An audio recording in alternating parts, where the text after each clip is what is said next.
நம்ம எல்லாருமே வெறுக்கிற இதுகள் இருக்குது, செயல்கள் இருக்குது. ஒன்று ஊழல், லஞ்சம். யாருக்கும் பிடிக்கலை, இந்த நாட்டில் யாருக்கும் பிடிக்கலை. ஆனால் ஒரு கேள்வி எழுது, யாருக்குமே ஊழல் லஞ்சம் பிடிக்கலையே, அப்போ யார் கொடுக்குறா, யார் வாங்குறா? சரிதானே? லட்சுமி ராமகிருஷ்ணன் இருக்காங்க, அவங்க தான் நியாயமான தீர்ப்பு சொல்லணும். ஏன்னா இல்லை, ஒரு கேள்வியை நம்ம இப்படி கேட்டு பார்ப்போம். உங்களுக்கு ஊழல் பிடிக்குமா, லஞ்சம் யாருக்காது பிடிக்குமா? தங்கச்சி உங்களுக்கு பிடிக்கும்? பிடிக்க யாருக்கும் பிடிக்காது. அப்போது யார் தாண்டா கொடுக்குறா, எவன் தாண்டா வாங்குறான் தெரியல. எங்கே இந்த ஊழல் லஞ்சம் பிறக்குது அப்படின்னா, தனக்கு கிடைக்காதது எவனுக்கும் கிடைக்கக்கூடாது, எவனுக்கும் கிடைக்காதது எனக்கு கிடைச்சிடணும். இந்த எண்ணத்தில் தான் ஊழல் லஞ்சமே பிறகு. கோயில் கருவறையா முதல்ல கும்பிட்டு போயிடணும், அதுக்கு 1000 ரூபா சிறப்பு தரிசனம் கட்டிடு, என்ன லஞ்சம். பிரசவரையா அங்கே போனால் மனைவி சேர்த்தனா மருத்துவர்னு கூட சொல்கிறது இல்லையே, நம்ம தான் டாக்டர். எவ்வளவு செலவானாலும் பரவாயில்ல, காப்பாற்றிடுங்க. அந்த வார்த்தையே லஞ்சமாயிருது. எவ்வளவு செலவானாலும் பரவாயில்லையா,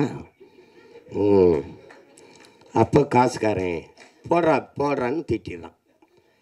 கோயில் கருவறையிலிருந்து தாயின் கருவறை வரைக்கும் ஊழல் லஞ்சம் இருக்குது.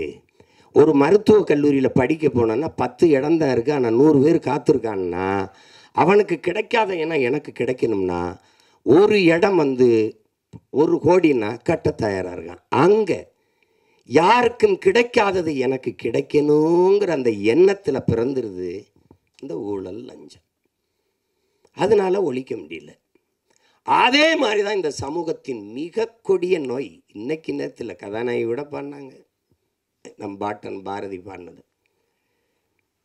பாரதி ஒன்று, இந்த சமூக கட்டமைப்பின்படி அவன் தாழ்ந்தவனோ அவன் தாழ்த்தப்பட்டவனோ அப்படி கிடையாது. அவன் உலகத்தில் அவனை மாதிரி ஒரு மகன் இந்த மண்ணில் பிறந்திருக்கான்னா நீங்கள் எவனுமே இருக்க முடியாது.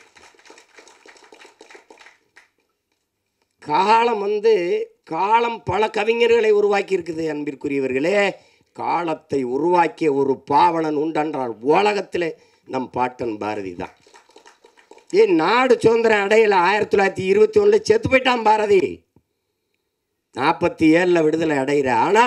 ஆனால் ஆடுவோமே, பல்லு பாடுவோமே, ஆனந்த சுதந்திரம் அடைந்து விட்டோம் என்று அவன் அடைஞ்சிட்டான் சுதந்திரத்தை. நீ மாநிலம் பிரிப்பாய் நினச்சானா? மொழி வழியே மாநிலங்கள் பிரிப்பீங்கன்னு நினச்சானா? அவன் வந்தே மாதரம் என்போம், எங்கள் மாநில தாயை வணங்குதும் என்போங்கிறான். டே, நீ பிரிக்கலை, அதை பற்றி அவங்க கவலைப்படல. இதை தமிழ்நாடுன்னு பேர் வைப்பாங்க, அதுக்கு ஒருத்தர் 76 நாள் பட்டினி கிடந்து சாவான், அதெல்லாம் அவனுக்கு தெரியாது.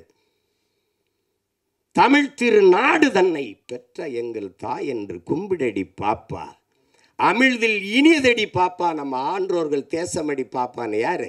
தமிழ்நாடுன்னு ஒரு பேரே வைப்பாங்களானே தெரியாது. கம்பன் பிறந்த தமிழ்நாடு, உயர் கல்வி சிறந்த தமிழ்நாடு, புகழ் கம்பன் பிறந்த தமிழ்நாடுங்கிறான். வள்ளுவன் தன்னை உலகினுக்கே தந்து வான்புகள் கொண்ட தமிழ்நாடு, நெஞ்சை அல்லும் சிலப்பதிகாரம் எனும் மணி ஆரம் படைத்த தமிழ்நாடு தமிழ்நாடு தமிழ்நாடுன்னு பாடி தள்ளிட்டான். எப்போ தமிழ்நாடுன்னு பேர் வைப்பாங்களான்னு தெரியாது. அவ்வளோ பெரிய அறிங்க. அக்ரகாரத்தில் கழுதை வரக்கூடாது, கழுதையை கையில் தூக்கிட்டு நடந்துட்டாப்புல. இந்த பாரதி படத்தில் பார்த்தீங்கன்னா தெரியுமே. மதம் மாத்துறது நீ பார்த்துருக்கா? உலகத்தில் சாதி மாற்றின ஒரே மகான் பாரதி தான். கனகலிங்கத்தை கூப்பிட்டு மீதி அடுத்து போட்டு பூணூவில் போட்டு, இன்னையிலிருந்து நீ பறையன் இல்லை ஐயன். யாரா? சுப்பிரமணிய பாரதி பண்ணான்னு சொல்கிறான். போடா. அப்படி ஒரு ஆள் நம்ம ஆள். அவன் சொல்கிறான், அவன் மனசுக்குள்ளே எம்பிட்டு வழி இருந்தா, சாதிகள் இல்லையடி பாப்பா, குல தாழ்ச்சி உயர்ச்சி சொல்லல் பாவம், நீதி உயர்ந்த மதி கல்வி அன்பு நிறைய உடையோர்கள் மேலோர்ன்றான். அதுக்கு முன்னாடி ஒரு கிளவி வர்றா, அறிவு மூதாட்டி வர்றா. சாதி இரண்டொழிய வேறில்லை சாற்றுங்கால் நீதி வலுவா நெறிமுறை சாதி இரண்டுன்னா நம்மால் என்ன பண்ணுறான்? ஆஞ்சாதி பொஞ்சாதி. அது இல்லை சாதி, அது இல்லை. ஆண்பால் பெண்பால், அது பாலியல் வேறுபாடு. அதில் அது சாதி இல்லை. ஆண் ஜாதி பெண் ஜாதின்னு கிடையாது, பாலியல் வேற்றுமை. அது அவ சொல்கிற சாதி இட்டார் பெரியோர் இடாதார் இழிகுலத்தோர்ன்ட்டான். கொடுக்கிறவன் உயர்ந்த சாதி, தனக்கு தனக்கென்று பதுக்கி ஒதுக்கிற கஞ்ச பிசுனா இருக்கான் அவன் தாண்ட இழி மகன் கீழ் சாதின்ட்டான். எல்லாரும் பாடி போகிறான். பாரதிக்கு பின்னாடி எங்களுக்கு ஒரு தாத்தன் வரான், புரட்சி பாவனை. அவன் இருட்டறையில் உள்ளதாடா உலகம்ங்கிறான். இருட்டறையில் உள்ளதாடா உலகம், சாதி இருக்கின்றது என்பானும் இருக்கின்றானேங்கிறான். தமிழுக்கு அமுதென்று பேர், அந்த தமிழ் இன்பத்தமிழ் எங்கள் உயிருக்கு நேர்னு பாடின அவன், தமிழ் என் உயிருக்கு நேர்னு பாடின அவன், தமிழ் வளர்த்தல் ஒன்று சாதி ஒழித்தல் மற்றொன்றுன்னு பாடலை.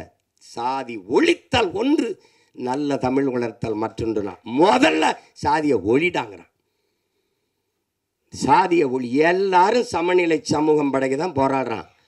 அங்கே சித்தர் புத்தர் ஞானி யோகி மகான் எல்லா காலங்களையும் சாதிக்கு எதிரான குரல், சாதிக்கு எதிரான கருத்து, சாதிக்கு எதிரான கட்டுரை, சாதிக்கு எதிரான பாட்டு, சிந்தனை, போராட்டம்.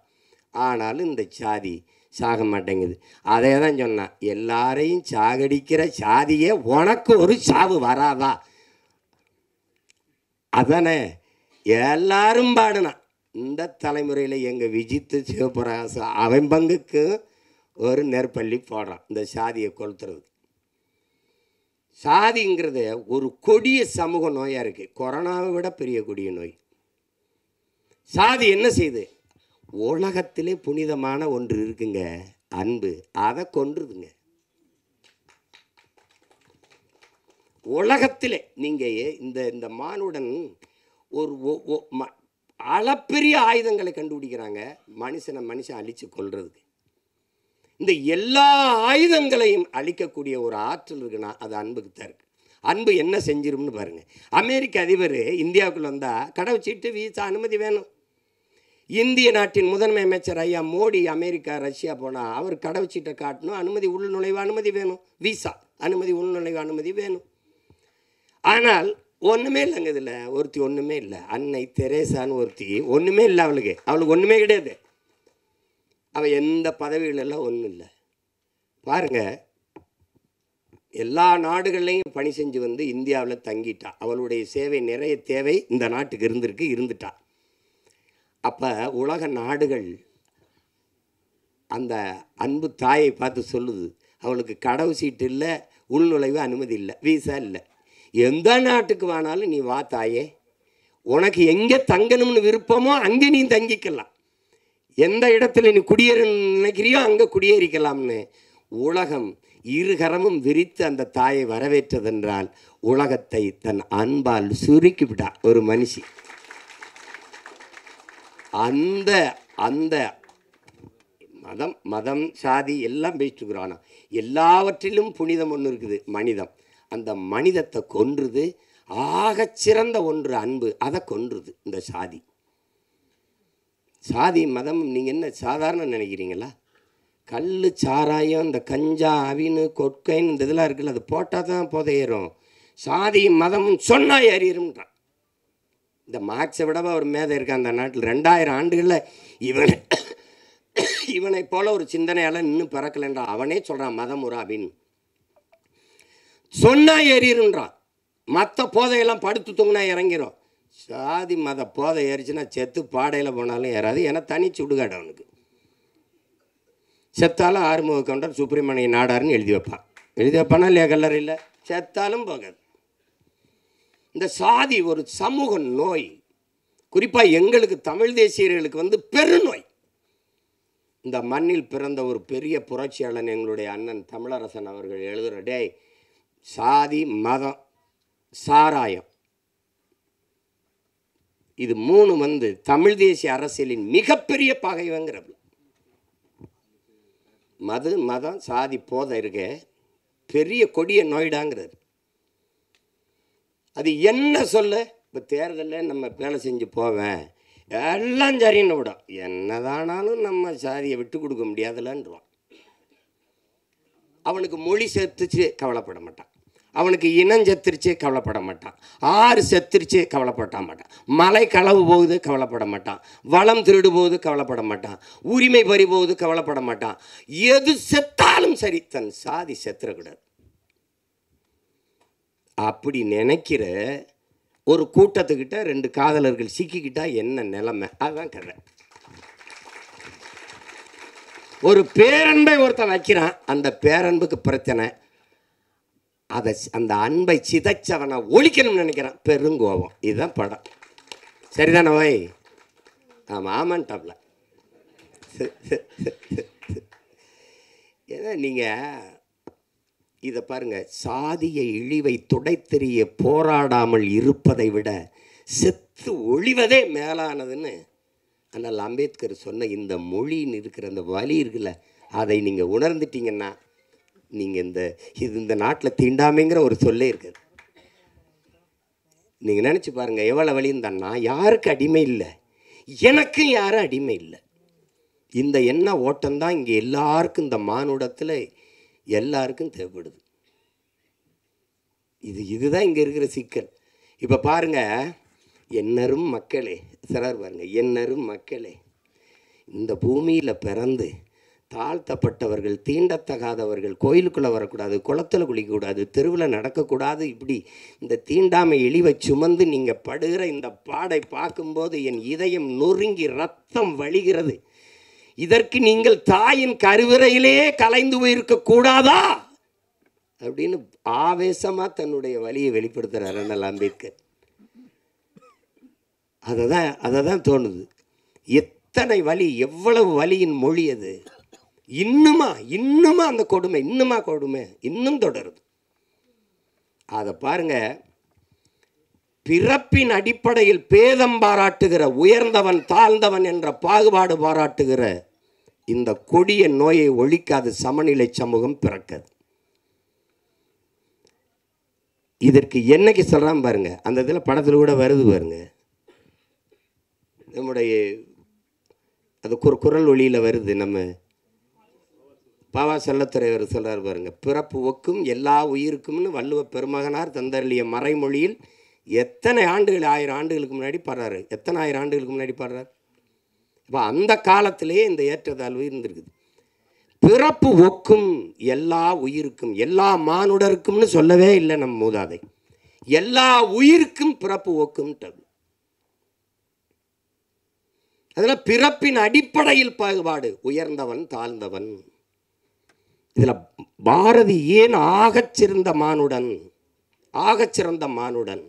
பாரதி கிட்ட கேட்கப்படுது, எங்க நோய், நாம் பிரம்மனின் தலையிலிருந்து பிறந்தோம், சத்திரியன் தோலிருந்து பிறந்தான், வைசியன் தொடையிலிருந்து பிறந்தான், அந்த சூத்திரன் காலில் இருந்து பிறந்தான், இந்த பஞ்சமன் ஒருத்தருக்கான அவன் எதிலங்கானு பிறந்தான்னு பாரதிகிட்ட கேட்கப்படுது. பாரதி, அவன் மட்டும்தான்டா அவங்க ஆத்தாளுக்கும் அப்பனுக்கும் பிறந்தான்ட்டான். இன்னும் புரியுதா உங்களுக்கு? சமூகத்து மேலே இருந்த அவனுக்கு கோபம் இருக்குது பற்றியில, அந்த கோபந்தான் இந்த பெருங்கோபம். அதை நீங்கள் இது என்ன, அது இழிவை சுமந்து பார்க்குறவனுக்கு தான் தெரியும். நீங்கள் இந்த வலி இது மேல்தட்டு மக்களுக்கு ஒன்றும் தெரியாது. அது நாட்டாமல் பண்ணிட்டு, இது ஒரு போதை, இது ஒரு மனநோய்.